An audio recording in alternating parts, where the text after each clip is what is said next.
حامدا ومصليا أما بعد فأعوذ بالله من الشيطان الرجيم بسم الله الرحمن الرحيم فاسألوا أهل الذكر إن كنتم لا تعلمون صدق الله مولانا العظيم وصدق رسوله النبي الكريم ونحن على ذلك من الشاهدين ومن الشاکرین۔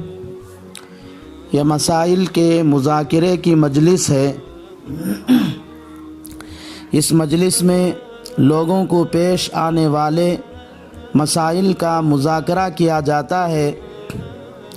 چنانچہ حسب معمول آج بھی کچھ مسائل کا مذاکرہ کرنا ہے۔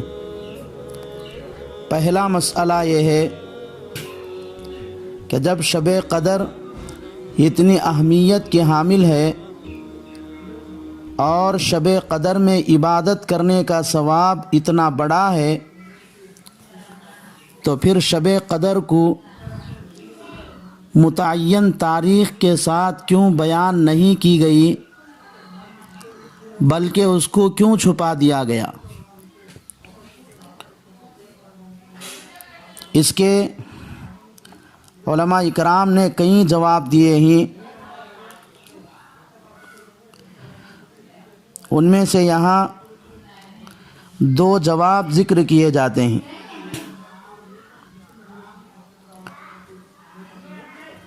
پہلا جواب تفسیر قرطبی جلد نمبر 10 صفحہ نمبر 120 پر 1 پر لکھا ہے کہ شب قدر کو متعین کر کے بیان کرنے کے بجائے شب قدر کو چھپانے میں امت کا فائدہ زیادہ ہے، اس لیے شب قدر کو چھپا دیا گیا۔ کیونکہ اگر شب قدر کی تاریخ کو حتمی طور پر متعین کر کے بیان کرتے تو لوگ صرف اس ایک رات عبادت کرتے، بقیہ راتوں میں اتنے ذوق اور شوق سے عبادت نہ کرتے۔ لیکن شب قدر کو چھپا دینے کی وجہ سے آج لاکھوں مسلمان شب قدر کی تلاش میں کم از کم 5 راتوں میں ذوق شوق اور اہتمام سے عبادت کرتے ہیں۔ معلوم ہوا کہ شب قدر کو متعین طور پر بیان کرنے سے زیادہ شب قدر کو چھپانے میں امت کا فائدہ ہے۔ دوسرا جواب حضرت شیخ الحدیث مولانا محمد زکریا صاحب رحمۃ اللہ علیہ نے فضائل رمضان میں تحریر فرمایا ہے۔ چنانچہ شیخ الحدیث لکھتے ہیں کہ جس طرح شب قدر میں عبادت کرنے کا ثواب بہت زیادہ ہے، اسی طرح شب قدر میں گناہ کرنے کا وبال بھی بہت بڑا ہے۔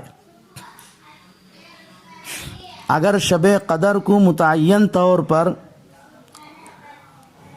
بیان کر دیا جاتا، پھر کوئی گناہوں کا عادی اپنی عادت سے مجبور ہو کر شب قدر جانتے ہوئے بھی گناہ کرتا تو اس کا انجام بہت برا ہوتا،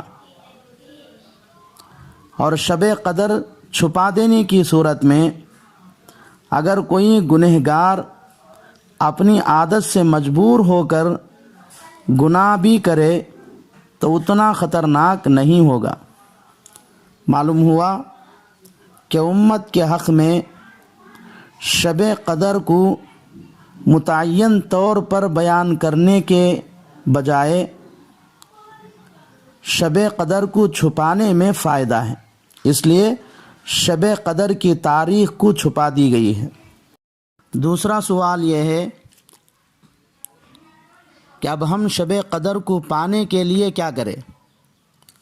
اس کا جواب یہ ہے کہ شب قدر چونکہ اس امت کے حق میں ایک انمول تحفہ ہے، اس رات میں عبادت کی بڑی فضیلت آئی ہے، اس لیے اس رات کی عبادت کا ثواب حاصل کرنے کے لیے ہر مسلمان کو کوشش کرنا چاہیے،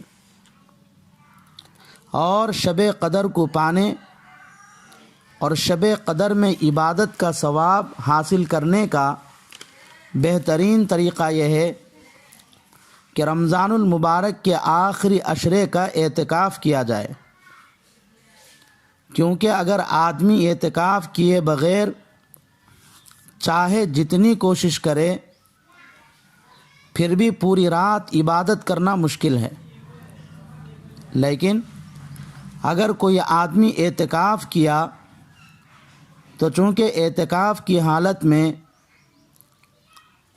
آدمی کچھ نہ کرے، چپ بیٹھا رہے یا سوتا بھی رہے، تو اعتکاف کرنے والے کا ہر لمحہ عبادت میں لکھا جاتا ہے۔ اس طرح رمضان المبارک کے آخری عشرے کا اعتکاف کرنے والا یقیناً شب قدر پاتا ہے، اور اس کی شب قدر پوری رات عبادت میں لکھی جاتی ہے۔ معلوم ہوا کہ شب قدر کا ثواب پانے کے لیے اعتکاف سے بڑھ کر کوئی عمل نہیں ہے۔ یہی وجہ ہے کہ رسول اکرم صلی اللہ علیہ وسلم شب قدر کو پانے کے لیے اعتکاف کا اہتمام فرماتے تھے۔ چنانچہ بخاری شریف میں حضرت ابو سعید خدری رضی اللہ تعالیٰ عنہ کی روایت ہے، اس کا خلاصہ یہ ہے کہ آپ صلی اللہ علیہ وسلم نے فرمایا، میں نے شب قدر کی تلاش میں پہلے عشرے کا اعتکاف کیا، پھر دوسرے عشرے کا بھی اعتکاف کیا، لیکن اب مجھے بتایا گیا کہ شب قدر آخری عشرے میں ہے، اس لیے جو میرے ساتھ اعتکاف کرنا چاہے وہ اعتکاف کرے۔